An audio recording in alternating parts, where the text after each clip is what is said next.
नमस्कार साथियों, स्वागत है आपका पीजीटी टीजीटी क्लासेस में। उम्मीद है कि अब तक आपने चैनल को सब्सक्राइब कर लिया होगा। आज का लेक्चर नंबर 2 केमिस्ट्री का, इसमें आज हम डिस्कशन करेंगे कंसंट्रेशन टर्म। किस तरीके से कंसंट्रेशन टर्म्स को एक्सप्रेस किया जा सकता है, कितने कैटेगरी में उनको डिवाइड किया जा सकता है और कौन कौन सी ऐसी टर्म है जो हमें ज़्यादा ध्यान देनी है। यूज़ क्या है इसका, आप दोनों चीज़ें समझते हुए चलिए। कंसंट्रेशन टर्म का use through out the chemistry आपको पड़ेगा। थ्रू आउट द केमिस्ट्री पढ़ने का मतलब ये है, चाहे आप रिडॉक्स पढ़िए, चाहे आप इक्विलिब्रियम पढ़िए, इलेक्ट्रो पढ़िए, काइनेटिक पढ़िए, इवन ऑर्गेनिक केमिस्ट्री पढ़िए, इन सब में आपको क्या क्या जरूरत पड़ेगी, इन सब में कंसंट्रेशन टर्म की जरूरत पड़ेगी। कंसंट्रेशन टर्म समझते हैं कैसे कैलकुलेट की जाएंगी, और सबसे पहले इसका बेसिक कॉन्सेप्ट समझते हैं कंसंट्रेशन एक्चुअली है क्या। तो हमें दो टर्म पता होंगी, एक होता है हमारा सॉल्यूट और एक होता है हमारा सॉल्वेंट। ठीक है, सॉल्यूट क्या होता है, सॉल्वेंट क्या होता है, ये समझते हैं। सॉल्यूट जो आपका लेसर अमाउंट में होता है, सॉल्वेंट जो आपका हायर अमाउंट में होता है। सॉल्वेंट जिसमें आपको मिक्स किया जाएगा, यानी इसको हिंदी में बोलते हैं विलायक। सॉल्वेंट को हम क्या बोलते हैं, विलायक, और इसको सॉल्यूट को क्या बोलते हैं, विलेय। तो विलेय और विलायक दो अलग चीजें हैं। विलेय का मतलब यह है जिसको मिलाया गया, सॉल्यूट का मतलब यह है जिसको मिलाया गया। फॉर एग्जांपल, अगर हम शुगर सोल्यूशन लेते हैं तो शुगर सोल्यूशन का मतलब यह है कि चीनी को पानी में मिलाया गया है, तो चीनी आपका सॉल्यूट की तरह काम करेगी और पानी आपका सॉल्वेंट की तरह काम करेगा। उम्मीद है कि यह बात आपको समझ में आ गई होगी, है ना। तो कंसंट्रेशन यानी इन दोनों के मिलाने से आपका क्या बनता है, सोल्यूशन बनता है। इन दोनों को मिलाने से आपका क्या बनता है, सोल्यूशन। सोल्यूशन का मतलब होता है विलयन। क्या होता है, विलयन। हिंदी वाले बच्चे जो आपके हिंदी मीडियम के बच्चे हैं, वो आप इन सब चीजों को समझते रहिए कि सोल्यूशन का मतलब होता है विलयन, यानी विलेय विलायक मिला के बनता है विलयन, सॉल्यूट सॉल्वेंट मिला के बनता है सोल्यूशन, है ना। इतनी बात समझ में आ गई।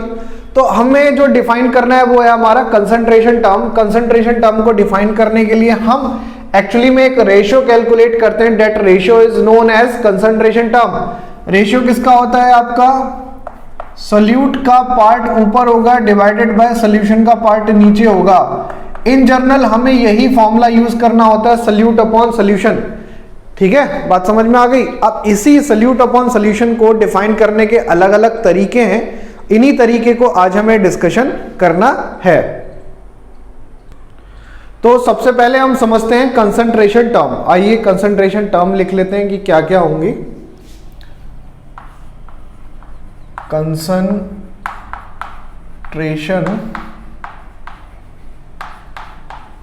टर्म्स।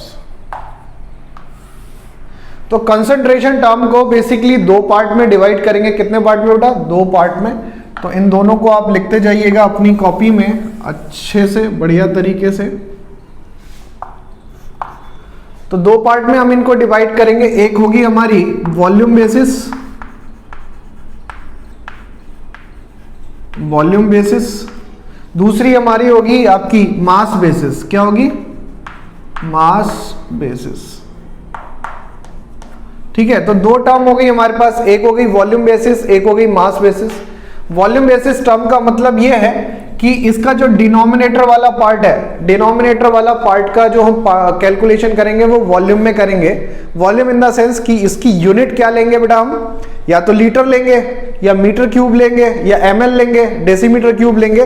तो जितनी भी आपकी वॉल्यूम की यूनिट्स होती हैं हम यहाँ पे कंसीडर करेंगे, तो वॉल्यूम बेसिस टर्म आ जाएंगी आपकी।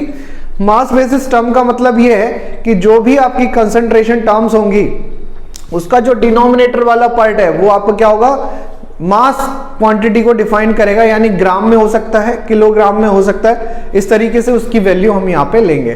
ठीक है, इट इज क्लियर। चलिए अब आगे बढ़ते हैं इसमें। अब आपसे कह रहा है कि वॉल्यूम बेसिस टर्म, इसमें जनरल कौन कौन सी टर्म आपकी आएंगी ये हम देख लेते हैं। इसमें आपको कुछ चीजें आपको अंदाजा लग जाएगा फटाफट से, है ना। चलो आइए, सबसे पहली हमारे पास होती है आपकी वॉल्यूम परसेंटेज। वॉल्यूम परसेंटेज, और वॉल्यूम परसेंटेज का मतलब होता है परसेंटेज वॉल्यूम बाय वॉल्यूम, यानी परसेंटेज V बाय V। हम यहां पे लिख सकते हैं परसेंटेज V बाई V। अभी हम इनके सारे फॉर्मूले भी डिस्कस करेंगे, अभी केवल नेमिंग देख लेते हैं क्या क्या है। सेकंड हमारे पास होगा percentage mass by volume, percentage mass by volume, ठीक है। इसको अपन डिफाइन करेंगे परसेंटेज W बाई V। आपने कफ सिरप अगर देखे होंगे या कोई आपने मेडिसिन देखी होगी तो उसमें आपका ऐसा लिखा हुआ होता है परसेंटेज W बाई V। बहुत सारी चीजों में आप जो कॉस्मेटिक्स लाते हैं उसमें भी लिखा हुआ होता है, ठीक है। तो एक टर्म हो गई हमारी परसेंटेज V बाई V, दूसरी टर्म हो गई हमारी परसेंटेज W बाई V। तीसरी टर्म अगर हम बात करें तो उसको हम बोलते हैं आपका strength of concentration, strength of concentration. इसको भी हम डिफाइन करेंगे। इसके बाद हम एक और चीज देखते हैं, देखें फोर्थ वन जो हमारे पास होगा वो होगा हमारा मोलैरिटी। क्या होगा? मोलैरिटी।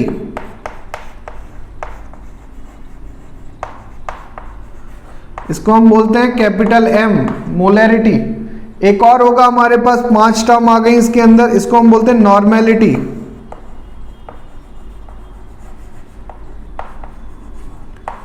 इसको हम बोलते हैं N। एक और इसी के अंदर आता है that is formality.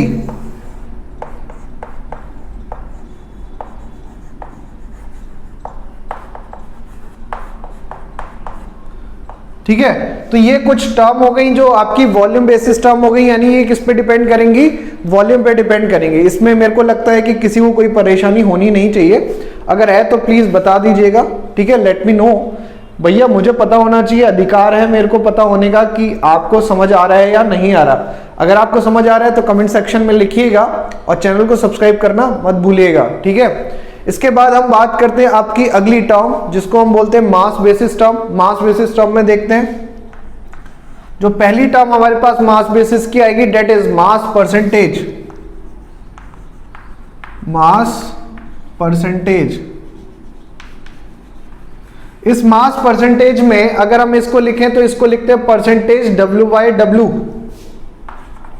Percentage W by W। Is it clear? दूसरी हमारे पास जो टर्म बनेगी वो हमारे पास बनेगी आपकी mole fraction. Second term will be mole fraction. Mole fraction यानी इसको डिनोट करते हैं x से, ठीक है। अब ये x आपका किसी के लिए भी हो सकता है, x आपका किसके लिए हो सकता है? सोल्यूट के लिए भी हो सकता है और सॉल्वेंट के लिए भी हो सकता है, क्योंकि आपको ये पता है ना कि x फ्रैक्शन है। फ्रैक्शन का मतलब किसी एक पर्टिकुलर क्वांटिटी की बात कर रहे हैं ओवरऑल में से, तो उसको हम इस तरीके से लिख सकते हैं, ठीक है। तीसरी जो हमारी इंपॉर्टेंट क्वांटिटी है, तीसरी जो हमारे लिए है, इस पे आप चाहे स्टार लगा दें, ये सबसे ज्यादा यूज हम करेंगे और सबसे ज्यादा क्वेश्चंस भी इसी के ऊपर बनेंगे और इंपॉर्टेंट क्वांटिटी भी होती है जिसको हम बोलते हैं मोलैलिटी। मोलैलिटी देखो, मोलैलिटी है डेट इज यहाँ पे मोलैरिटी है, ये दोनों अलग अलग चीजें हैं, इनको कंफ्यूज मत करिएगा। और इसको हम रिप्रेजेंट करेंगे स्मॉल m से, मोलैलिटी स्मॉल m से हम इसको रिप्रेजेंट करने वाले हैं। And the last one is जो हमें लास्ट में एक और देखनी है, ये आपकी क्या हो जाएगी? ppm, पार्ट्स पर मिलियन। इसको हम क्या बोलते हैं? ppm, पार्ट्स पर मिलियन। तो ये कुछ हमारे पास क्वांटिटीज हो गई जिनको हमें क्या करना है? सीखना है, समझना है। एक बार फटाफट से आप देख लीजिएगा। वॉल्यूम बेसिस क्वांटिटीज में कौन कौन आ रहा है आपका? Volume percentage, percentage mass by volume, strength of concentration, molarity, normality और फॉर्मेलिटी। ये आपकी किस में आ रही है? वॉल्यूम बेसिस टर्म में। अगर हम मास बेसिस टर्म की बात करें तो मास बेसिस टर्म में हमारे पास कम है, that is mass percentage, mole fraction, molality and ppm। तो ये हमारे पास टर्म हो गई। इनमें से किसी को कुछ भी पूछना हो तो आप कमेंट सेक्शन में लिख सकते हैं, आपको आंसर जरूर मिलेगा। और पीजीटी टीजीटी क्लासेस को जरूर सब्सक्राइब कर लीजिएगा। सब्सक्रिप्शन जो है वो आपका नीचे रेड बटन है, उसको दबा देंगे, सब्सक्रिप्शन आपको हो जाएगा, ठीक है। और बेल आइकन दबाना ना भूलें ताकि नोटिफिकेशन आपको मिलता रहे। तो अब हम इनको और डिटेल में देखते हैं, इनके फॉर्मूले को देखने की कोशिश करते हैं, इनके फॉर्मूले को समझने की कोशिश करते हैं, ताकि आपका जो भी भ्रम है, जो भी डाउट है, वो क्लियर होता जाए। ठीक है, चलिए। तो सबसे पहले हम देखेंगे वॉल्यूम बेसिस फॉर्मूला, और वॉल्यूम बेसिस फॉर्मूला के लिए मैं कुछ नोटेशंस आपको बता देता हूं जो मैं through out the chapter use करने वाला हूं पूरी केमिस्ट्री के अंदर। हम यहां पे सॉल्वेंट जो होगा, सॉल्वेंट को रिप्रेजेंट करेंगे हम ए से, कैपिटल ए से अगर मैं किसी को रिप्रेजेंट करूंगा डेट इज सॉल्वेंट। अच्छा, सॉल्यूट को हम रिप्रेजेंट करेंगे कैपिटल बी से। ठीक है, सॉल्यूट हमारा किससे रिप्रेजेंट किया जाएगा? कैपिटल बी से रिप्रेजेंट किया जाएगा। और इसके अलावा अगर हम अपन बात करें सॉल्यूशन, तो सॉल्यूशन को मैं किसी भी चीज से रिप्रेजेंट करने वाला नहीं हूं। यानी अगर किसी के सफिक्स में कोई नोटेशन नहीं है तो इसका मतलब आप समझ लिए डेट इज फॉर सॉल्यूशन, है ना? Is it clear? आइए, तो सबसे पहले हम एक एक टर्म को लेकर चर्चा करते हैं। सबसे पहली जो हमारी टर्म थी, अगर आपको याद हो, अगर नहीं याद है तो मैं बता देता हूं। सबसे पहली टर्म हमने क्या लिखी थी, याद है? Volume percentage. किसी को याद है? बहुत बढ़िया, बहुत बढ़िया। तो याद भी रखना है आपको वॉल्यूम परसेंटेज, वॉल्यूम परसेंटेज। तो वॉल्यूम परसेंटेज का जो बेसिक मतलब है, मैंने आपको क्या कहा, फॉर्मूला आपको याद रखना है। फॉर्मूला क्या है आपका? Solute upon solution. इसी फॉर्मूले के ऊपर ही चलना है हमें। तो बेसिकली अगर हम इसमें देखें तो इसका भी फॉर्मूला वैसा ही बनेगा, बट फर्क क्या होगा कि सॉल्यूट का भी हमें वॉल्यूम लेना है और सॉल्वेंट का, सॉल्यूशन का भी हमें वॉल्यूम लेना है। मेरी बात समझ में आ रही है? तो इसका जो फॉर्मूला बनेगा परसेंटेज वी बाई वी। अब ये जो परसेंटेज वी बाई वी लिखा है, इसका मतलब ये है कि न्यूमरेटर में हमारा क्या आएगा? न्यूमरेटर में हमारी सॉल्यूट की वैल्यू आएगी और डिनोमिनेटर में हमारी सॉल्वेंट की वैल्यू आएगी। Is it clear? तो इसको थोड़ा सा और साइड से लिख देते हैं ताकि हमारा काम बन जाए। ठीक है, तो यहां पे हम इसको लिख देते हैं percentage v by V is equal to क्या हो जाएगा? Volume of solute divided by volume of solution, volume of solution.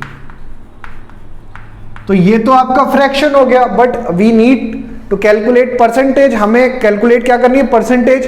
तो फ्रैक्शन को परसेंटेज में कन्वर्ट करने के लिए हमें क्या करना पड़ेगा? Multiply by 100। तो अगर हम 100 से मल्टीप्लाई कर देंगे तो हमें क्या मिल जाएगा? एक फॉर्मूला मिल जाएगा परसेंटेज वी बाई वी का। और अगर आप इसको इस नोटेशन में लिखना चाहते हो तो आप ऐसे लिख सकते हो, percentage V by V is equal to क्या हो जाएगा? Volume of solute divided by volume of solution into 100। तो आपका एक फॉर्मूला हमारा ये हो गया। इस फॉर्मूले को हम बोलेंगे वॉल्यूम परसेंटेज, या फिर आपका बोल सकते हैं परसेंटेज वी बाई वी।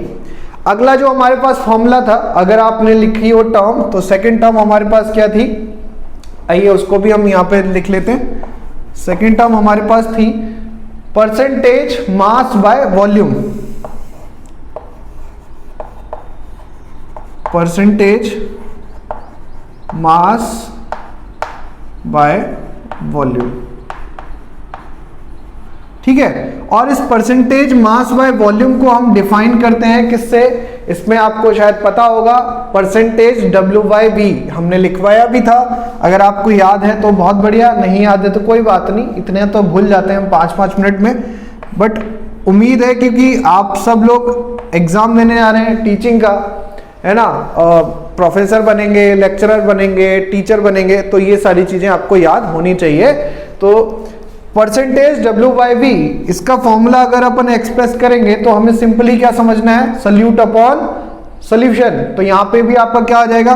ऊपर आपका क्या डिफाइन कर रहे हैं? मास। तो यहां पे आपका क्या आएगा? Mass of solute divided bye क्या आएगा डिनोमिनेटर में? Volume of solution, volume of solution. क्योंकि ये फ्रैक्शन बन गया तो हमें क्या बनाना है? परसेंटेज। तो हम क्या करेंगे? Multiply by 100। तो हमारे पास क्या बन जाएगा? आपका ये आंसर आ जाएगा, ये आपका फॉर्मूला बन जाएगा percentage W/V is equal to mass of solute divided by volume of solution. Is it clear? कोई डाउट यहां तक? ठीक है, अब इसको आप इस नोटेशन में लिख के देखिए। तो इस नोटेशन में अगर आप लिखेंगे तो आएगा आपका percentage W/V is equal to क्या आएगा आपका मास ऑफ सोल्यूट। तो इसको हम लिखेंगे W/V divided by volume of solution, that is V into 100।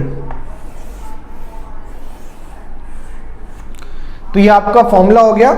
इस फॉर्मूले को लिख दीजिए फॉर्मूला नंबर 1, ये आपका क्या हो जाएगा फॉर्मूला नंबर 2। यहां तक अगर किसी को फॉर्मूला नंबर 1 फॉर्मूला नंबर 2 में किसी को कुछ भी परेशानी हो तो प्लीज बताएं कि सर ये समझ नहीं आया हमको, तो हम उसके ऊपर चर्चा आगे करेंगे। ठीक है, कोई परेशानी अभी भी देख लो अगर आपको क्लियर है तो।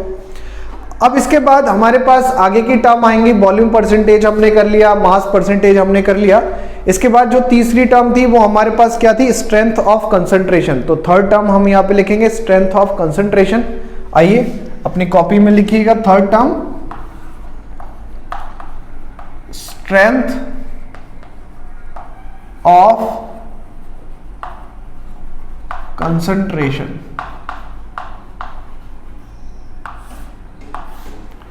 Strength of concentration. तो स्ट्रेंथ ऑफ कंसंट्रेशन में आपने देखा होगा कि आपको केमिस्ट्री के अंदर कुछ सॉल्यूशन ऐसे दिए होते हैं जिसमें आपका लिखा होता है the strength of solution is particularly this या strength of solution is this. तो ऐसी कंडीशन में हम स्ट्रेंथ ऑफ कंसंट्रेशन को कैसे कैलकुलेट करेंगे, तो इसके लिए हमें क्या निकालना है, देखो ध्यान से। इसका जो फॉर्मूला है बिल्कुल इससे मिलता जुलता है, आपका मास बाय वॉल्यूम से ही मिलता जुलता है, बट थोड़ी सी चीजें चेंज हो जाएंगे। क्या है इसमें, पर्टिकुलरली जो मास लिया जाएगा वो आपका ग्राम में लिया जाएगा और जो वॉल्यूम लिया जाएगा वो आपका पर्टिकुलरली लीटर में लिया जाएगा, है ना। ये बात आपको याद रखनी है। ठीक है, इसके लिए बस इतनी एक कंडीशन है जो मैं आपको बोल रहा हूं। कंडीशन क्या है कि जो आपका मास है, मास आप किस में लेंगे, ग्राम यूनिट में लेंगे, और जो वॉल्यूम है वो आप किस यूनिट में लेंगे, लीटर यूनिट में लेंगे। तो आपके लिए क्या हो जाएगा, बड़ा आसान हो जाएगा इसको सॉल्व करना। अच्छा, अगर इन केस आपको क्या दिया हुआ है, एमएल में दिया हुआ है, देन आप क्या करेंगे, तो एमएल को किस में कन्वर्ट करेंगे, लीटर में कन्वर्ट करेंगे, तब जाके आपका स्ट्रेंथ में वो तब जाके वो लीटर में कन्वर्ट होके मल्टीप्लाई बाय 1000 हमें करना पड़ेगा, तब जाके वो लीटर में कन्वर्ट होगा। ठीक है, उम्मीद है कि आपको समझ में आ गया होगा, बट लिखेंगे तो और अच्छे समझ में आ जाएगा। कंसंट्रेशन ऑफ स्ट्रेंथ, इसको अगर मैं एस से डिनोट करूं तो ये आपका क्या आ जाएगा, स्ट्रेंथ इज इक्वल टू आपका क्या आ जाएगा, मास ऑफ सोल्यूट इन ग्राम। लिख लीजिएगा मास of solute in gram divided by, denominator में क्या आ जाएगा आपका, volume of solution in litre. Volume, denominator में क्या आ जाएगा आपका, वॉल्यूम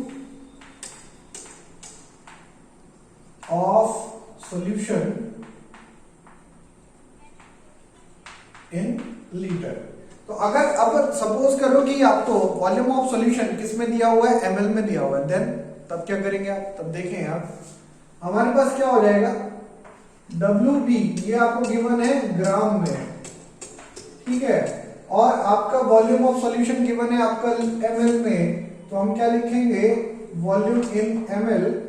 तो हमें क्या करना पड़ेगा, ml को लीटर में कन्वर्ट करने के लिए 1000 से डिवाइड करेंगे, इसके डिनोमिनेटर में 1000 आएगा, जो आपका ऊपर जाएगा आपका मल्टीप्लाई हो जाएगा इस सेशन इस फ्रैक्शन से, तो डेट इज इक्वल टू 1000 हमारा यहाँ पे आ जाएगा। कोई दिक्कत यहाँ तक, कहानी समझ में आ गई। तो इसका पर्टिकुलरली स्ट्रेंथ का जो फॉर्मूला बनेगा, डेट इज इक्वल टू, ठीक है, स्ट्रेंथ का फॉर्मूला हमारे पास क्या बन जाएगा, WB डिवाइडेड बाय वॉल्यूम। ये किस में होना चाहिए, ग्राम में, ये किस में होना चाहिए, लीटर में। तो इसको हम क्या कर देंगे, बॉक्स के अंदर कर देंगे। फॉर्मूला नंबर 3 हमारे पास आ गया।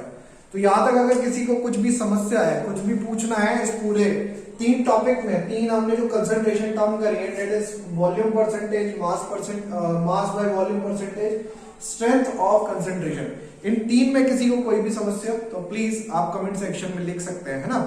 अब इससे आगे बढ़ेंगे। आगे की जो टर्म है हमारे लिए बहुत ही इंपॉर्टेंट है। टर्म कैसे इंपॉर्टेंट है, आगे हमें क्या करना है, मोलैरिटी की बात करनी है, और नॉर्मेलिटी की बात करनी है और फॉर्मेलिटी की बात करनी है, क्योंकि फॉर्मेलिटी से क्वेश्चंस बहुत ही कम बनते, बहुत ही ज्यादा कम बनते और यूज भी नहीं की जाती फॉर्मेलिटी ज्यादा, तो उसको हमें ज्यादा डिटेल नहीं देखना, बट मोलैरिटी और नॉर्मेलिटी को हम थोड़ा डिटेल में देखेंगे। ओके, तो उसको हम अभी कर लेते हैं इसी में सेशन में।